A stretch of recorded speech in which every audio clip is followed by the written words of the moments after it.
Hello and welcome to another episode of the Williams Learning Lab. In this video, you're going to learn how to count the number of atoms in C₂H₆ and understanding formulas with subscripts. So, in this example, we're asked how many of each element is in the formula C₂H₆. Well, when we're looking at our formula, the key is in the subscripts. So this carbon atom has 2 as a subscript. That tells us that there are 2 carbon atoms.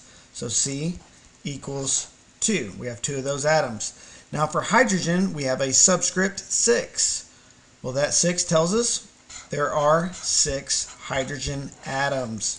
Okay guys, it's as simple as that. If you found this video helpful, would you consider liking or subscribing? And if there are any examples or problems you'd like to see, leave a comment in the comment section below.